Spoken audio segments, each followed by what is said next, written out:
When most people think about what keeps Chinese leaders awake at night, they imagine external threats, American aircraft carriers, Japanese militarism, or Indian border disputes. But when I study Chinese strategic behavior through the lens of history, what becomes clear is that China's deepest fears are not about foreign invasion. They're about internal collapse. And this fundamental difference in nightmare scenarios between China and Russia explains much of what we're seeing in global politics today. You see, Russia and China have completely different historical traumas that shape their strategic thinking. Russia's nightmare scenario is other people invading Russia. The Mongol yoke in the 13th century, when the Golden Horde swept in and Russian elites became tax collectors for foreign masters, the devastation of Napoleon's invasion, the horror of World War I and World War II that left Western Russia in ruins. For Russians, the existential threat always comes from outside, from foreigners who want to dismember their empire and subjugate their people. But China's nightmare scenario is the complete opposite.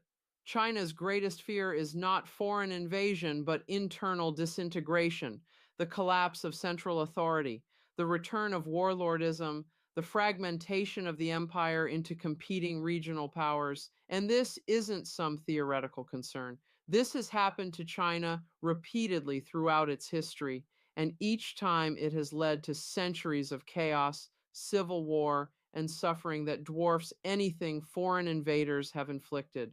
Let me take you through why this matters so much to understanding Chinese behavior today. For over 2,000 years, Chinese political culture was organized around Confucianism, which provided a stable framework for governance that survived dynasty after dynasty. Rulers came and went, but Confucianism endured as the organizing principle for how Chinese society should function. It provided legitimacy through three essential pillars: ethical rule by virtuous leaders, economic prosperity for the people, and the maintenance of territorial integrity against barbarian invasion. But then came the 19th century and everything changed. China proved unable to defend itself against Western powers in the Opium Wars, unable to modernize effectively, unable to maintain the technological and military superiority that had characterized Chinese civilization for millennia. When enough Chinese ceased believing that Confucianism could protect them or provide effective governance, the entire system collapsed virtually overnight. The 1911 revolution didn't just change dynasties, it eliminated Confucianism as a viable organizing principle for Chinese government. What followed was exactly what Chinese leaders fear most: chaos. The warlord period, where regional military commanders carved up the country and fought endless civil wars. Foreign occupation by Japan, communist revolution, the insanity of the Cultural Revolution, where Chinese turned against Chinese in an orgy of ideological violence that killed millions and destroyed much of China's cultural heritage.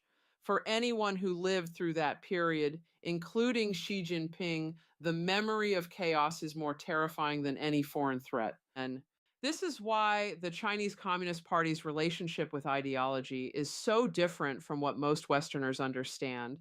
They don't believe in communism in any meaningful sense. The economic theories that supposedly justify one party rule are obviously nonsense, and everyone knows it. But the party faces the same fundamental problem that destroyed Confucianism. How do you justify authoritarian rule when people no longer believe in the ideology that supposedly legitimizes your power? The party has tried to soldier on by shifting from one pillar of legitimacy to another as each one fails. Ethical rule? Gone. And everyone knows the party is thoroughly corrupt. Economic prosperity? Going fast as China's demographic collapse and debt crisis make sustained growth impossible. That leaves only the third pillar: territorial expansion and the defense of Chinese civilization against foreign enemies. This is where Chinese fears about internal collapse become really dangerous for the rest of the world. When you can't provide ethical government or economic growth, you turn to nationalism and external threats to maintain popular support. The Chinese Communist Party decided in the 1980s right after the Tiananmen massacre, to rewrite all the textbooks. Instead of focusing on class enemies, they would focus on external enemies, evil Japanese, evil Americans, anyone who could be blamed for China's problems. But here's the fatal contradiction in this strategy: nationalism is a very heady drink, and if you imbibe too much, it clouds your judgment. More importantly, for China's internal stability, it repels minority peoples within China's empire who have no interest in Han nationalism. When you make Han ethnic supremacy the basis for regime legitimacy, you guarantee that Uyghurs, Tibetans, Mongols, and other minorities will become centers of resistance rather than integration. This helps explain the systematic genocide of the Uyghurs that's ongoing now. It's not just about cultural assimilation or economic development in Xinjiang. It's about preventing any possibility of the kind of minority breakaway that destroyed the Soviet Union. The Chinese leadership studied the Soviet collapse very carefully, and one of their key conclusions was that Gorbachev's fatal mistake was giving minorities a choice about whether to stay in the empire. When you give people that choice, they bolt.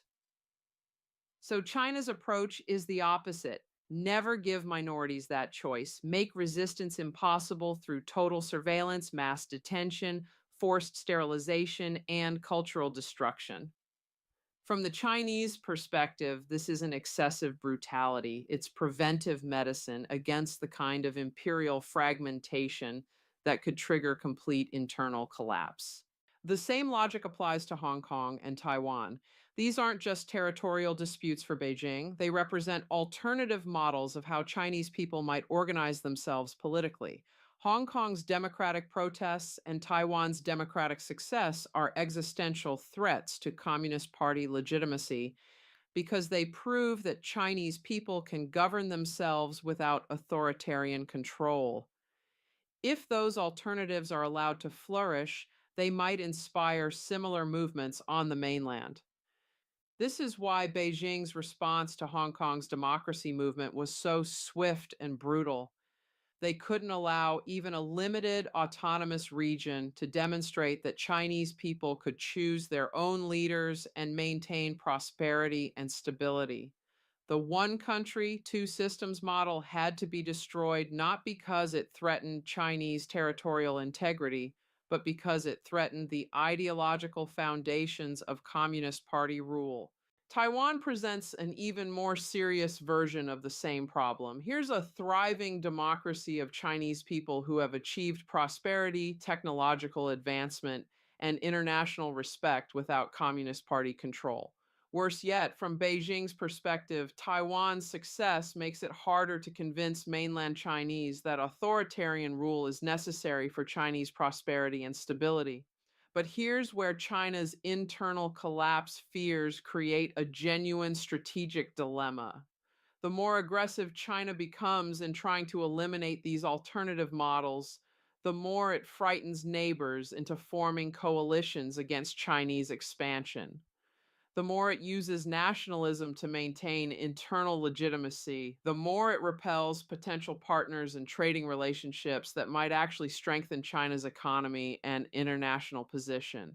The Chinese leadership understands this dilemma perfectly, which is why they've tried to calibrate their aggression carefully.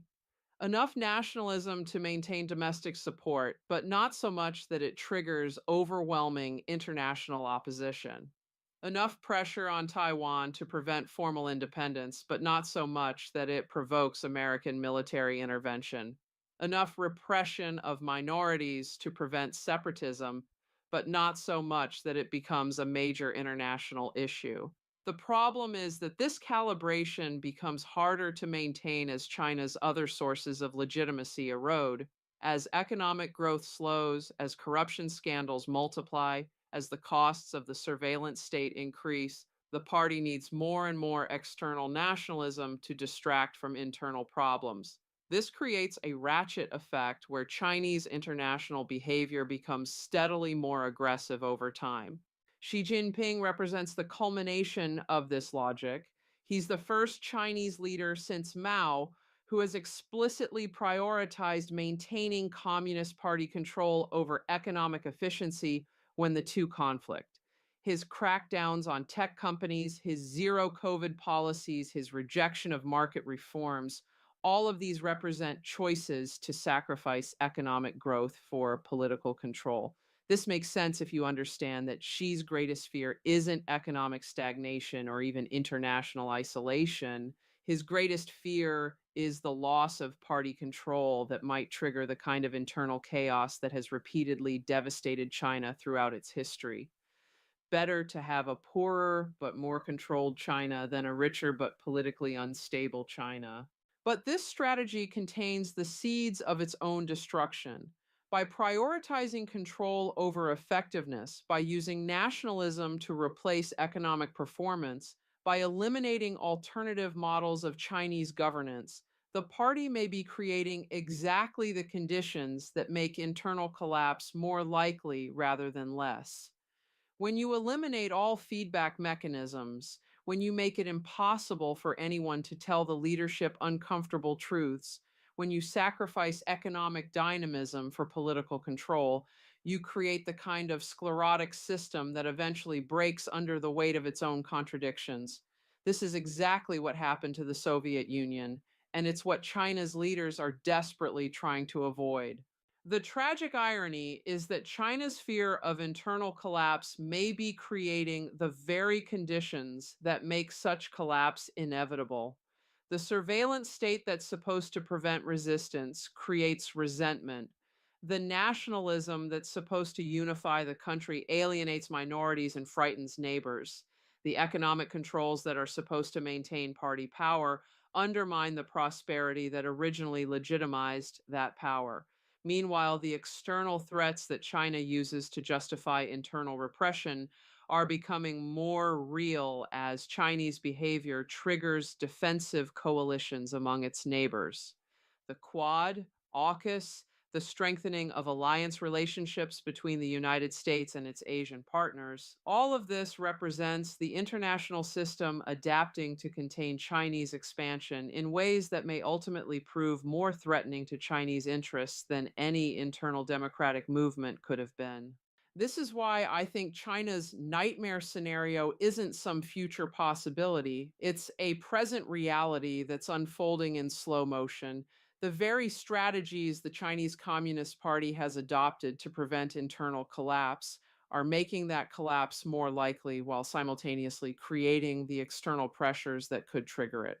The question isn't whether China will face its nightmare scenario of internal disintegration. The question is whether the international system can manage that transition in a way that minimizes the global chaos such a collapse would create.